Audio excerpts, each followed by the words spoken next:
my channel, Planty Princess 92. My name's Ashley, and in today's video, I wanted to do a quick little Hoya haul. So I have 4 Hoyas here that I didn't have in when I did my plant tour, and that I didn't do an unboxing of. So I'm going to be showing you those 4 Hoyas today, telling you where they come from, kind of explaining what their leaves look like, show you a close-up of their leaves, and then also describe to you what their flowers look like. So we'll start off with the Hoya Curtissii. Now all of these I do have growing semi-hydroponically, and they are doing very well, and they are all in a grow tent. Now this one I got a couple months ago, and when I first got it, it came in really yellowing. A lot of the leaves were falling off. It was a longer, I don't know what they're called, the longer stem, I guess, and multiple of them. And this is all I ended up with. One stem with a few, well, it has a decent amount of leaves on it actually, but I'm saving it. It's doing well in my grow tent, like I said, and it's starting to put out some new growth and all that good stuff. Now, as you can see, the Hoya Curtissii is one of the Hoyas with a little bit of a smaller leaf. They're kind of like sort of spade shaped, and they have little speckles on them. This Hoya is from the Philippines, Malaysia, and Thailand, and the flowers are a yellowish green color.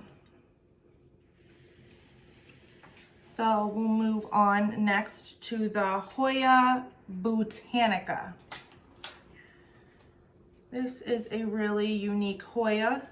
In here I have 2 plants growing. The leaves are a little bigger, as you can see. If you want to compare it to my finger, it is basically maybe a little bit longer than my index finger or my pointer finger. The leaves do have, I'm losing leca. It's better than losing soil. So the leaves have a slight venation running up them. I think each of them have three main veins that are running up the leaves, as you can see here. 1, 2, and then the third one is right here. There we go.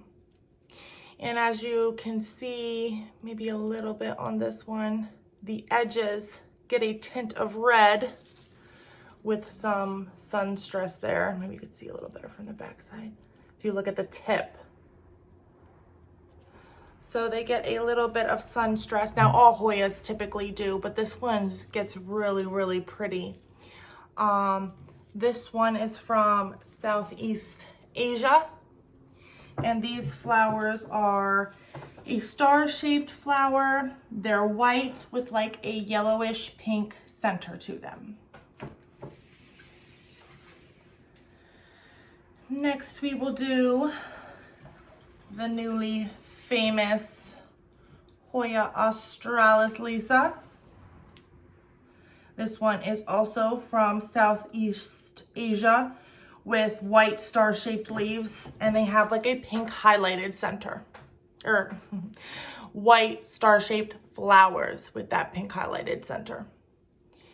So the leaves are more round, and then they have this light green variation that kind of runs through the center, even sometimes getting that more of a lighter green mixed with like a white.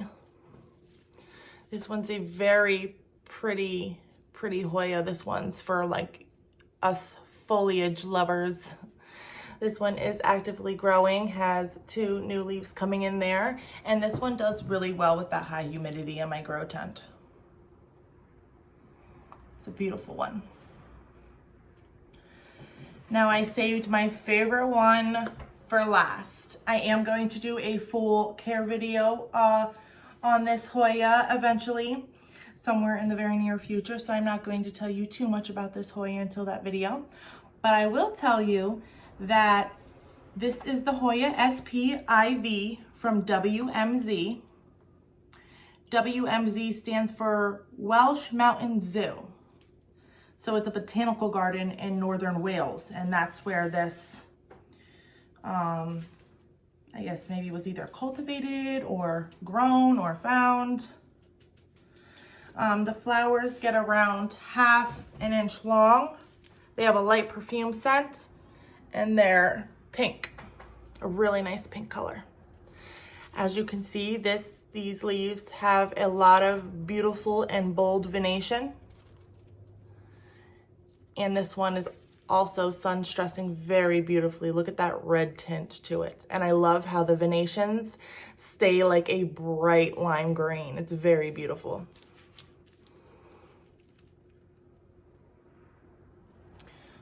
So this one's really, really nice. It's one of my favorite. It was hard for me to find this one, but when I came across it, I found a very nice specimen, and it's just growing so well in my grow tent.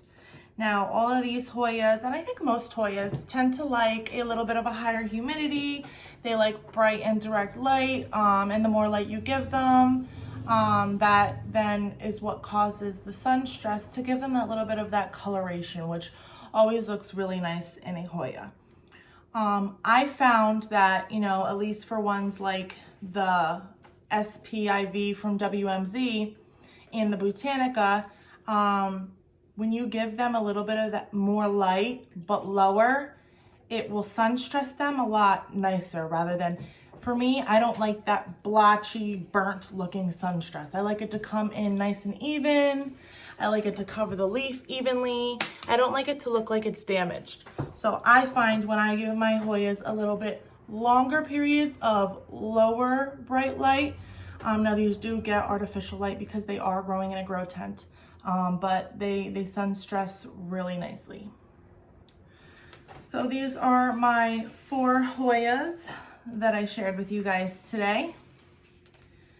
And like I said, they are all growing semi-hydroponically and doing very well in my grow tent. Thank you guys again for joining me in yet another video. I hope you enjoyed these beautiful Hoyas. If you're interested in Hoyas, let me know in the comments down below what your favorite Hoya is at the moment. Thank you guys again for watching. Don't forget to like, comment, and subscribe if you're interested in the content I provide.